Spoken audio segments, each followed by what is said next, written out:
Assalamualaikum warahmatullahi wabarakatuh. Halo teman-teman, saya Santi Kartika dari kelompok 1. Di sini saya akan mempresentasikan tentang kurikulum 1968. Kurikulum 1968, pembaharuan dari kurikulum 1964. Apa dilakukan pembaharuan dan penyempurnaan kurikulum? Ini karena pemerintah Republik Indonesia mulai melakukan pembenahan dan penataan kembali dalam berbagai bidang termasuk bidang pendidikan. Pada bidang pendidikan, khususnya pada pendidikan prasekolah, dilakukan berbagai upaya pembenahan dan peninjauan konsep dan praktek penyelenggaraan pendidikan prasekolah. Adapun cakupan kurikulum 1968 yaitu silabus kegiatan pembelajaran, contoh pelaksanaan yaitu keorganisasian taman kanak-kanak, perlengkapan, pendidikan dan tenaga pendidik, administrasi dan evaluasi. Landasan hukumnya yaitu berdasarkan Undang-Undang Nomor 4 Tahun 1950 dan Nomor 12 Tahun 1954 tentang dasar-dasar pendidikan dan pengajaran di sekolah. Tujuan kurikulum 1968 yaitu menekankan pada perkembangan anak agar setiap pendidik dapat mendidik anak sehingga semua aspek perkembangan dan pertumbuhan anak berkembang sesuai dengan tahapannya, membentuk karakter anak yang baik dan membangun jiwa sosial yang diterapkan oleh masyarakat Indonesia sehingga akan memiliki kebiasaan berperilaku yang positif. Tujuan pendidikan TK sebagai pendidikan nasional. Ada tujuan umum dan ada tujuan khusus.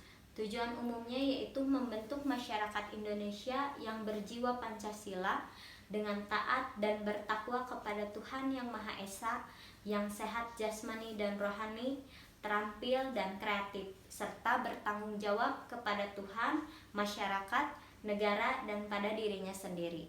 Sedangkan tujuan khusus TK yaitu mendidik, membimbing dan mengarahkan anak dengan memberikan kesempatan untuk memenuhi kebutuhan jasmani dan rohani dengan mengembangkan potensi pada diri anak sesuai dengan minat bakat anak agar dapat menjadi manusia dewasa dan sebaik-baiknya dan diterima oleh masyarakat.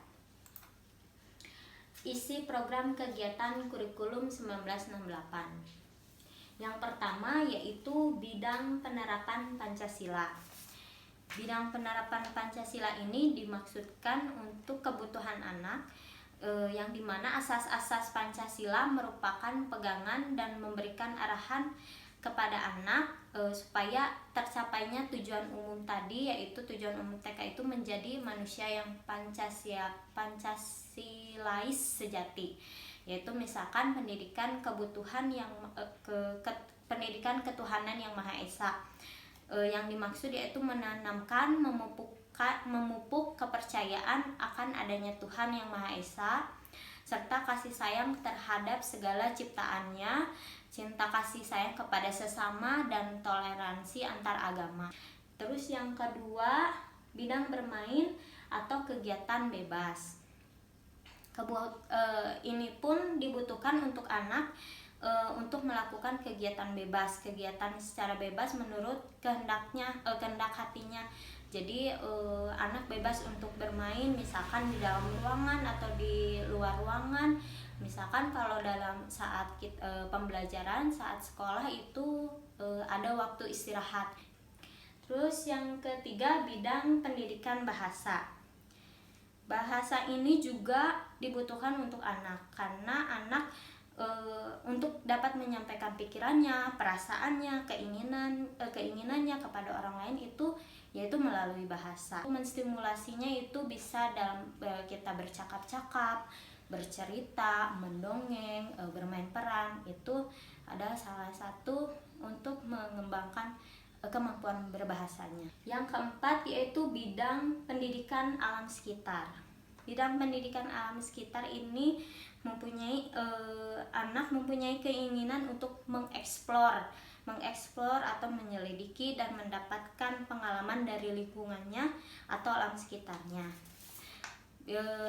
Bidang pendidikan alam sekitar ini juga dibagi dua jenis, yaitu social studies mengenai manusia dan nature studies mengenai binatang, tumbuh-tumbuhan, dan benda-benda. Kelima, bidang pendidikan jasmani. Tentu bidang jasmani ini diperlukan untuk anak TK. Kebutuhannya karena untuk melatih otot-ototnya atau kita biasa sebut motorik kasarnya. Yang keenam, bidang ungkapan kreatif atau seni. Ini pun dibutuhkan untuk anak TK karena untuk mengekspresikan perasaan dan pikirannya melalui kreativitasnya atau dengan seni. 7. Bidang sosial medis. Jadi selain bidang jasmani, untuk motorik kasarnya ini juga anak juga tumbuh kembangnya yaitu dengan pemeliharaan kesehatannya. Nah, kalau untuk yang sosial medis ini maksudnya pemeliharaan kesehatan, biasanya kita itu melakukan di sekolah itu ada tumbuh kembang anak yang biasanya dilakukan di sekolah 1-3 bulan sekali, yaitu dengan mengukur tinggi badan, berat badan, dan lingkar kepala. Kalau misalkan ada juga yang bekerja sama dengan dinas kesehatan setempat, itu biasanya kalau di sekolah saya itu kita sebut penjaringan. Itu dilakukan 1 tahun sekali dari puskesmas setempat yang datang. Yang ke-8, bidang pendidikan skolastik. Bidang pendidikan skolastik ini yaitu kemampuan anak untuk bisa membaca, menulis, dan berhitung. Jadi ini pun merupakan kebutuhan sang anak. Jadi di sini anak mulai mengenal tentang bilangan-bilangan, simbol-simbol, tulisan, dan koordinasi antara otot mata serta otot tangan untuk bisa menulis. Selanjutnya, penyelenggaraan kegiatan. Yang pertama, sistem penyajian. Dalam kurikulum 1968 ini ada 2, yaitu ada unit dan ada minat. Maksudnya unit dan minat di sini, unit adalah suatu kesatuan yang utuh dari hal-hal atau keinginan yang berarti dalam lingkungan hidup anak. Kalau minat itu sendiri yaitu suatu hal atau peristiwa dalam hidup dan kehidupan anak yang menaruh minat dan keinginan anak sebagai pusat untuk kegiatan-kegiatan pendidikan sehari-hari. Yang kedua, bentuk pengelompokan dan lama pendidikan. Jadi dari kurikulum 1968 ini anak-anak dibagi menjadi 3 kelompok umur, yaitu tingkat A 3-4 tahun, tingkat B 4-5 tahun, dan tingkat C untuk umur 5-6 tahun. Yang ketiga, perencanaan kegiatan. Jadi kalau perencanaan kegiatan itu yaitu seorang guru harus mempersiapkan mental, alat, dan persiapan tulisan. Jadi maksudnya kalau sekarang biasanya kalau akan berkegiatan kan guru membuat RPPH. Jadi kegiatan apa saja yang akan dilakukan. Yang keempat, prinsip pelaksanaan kegiatan.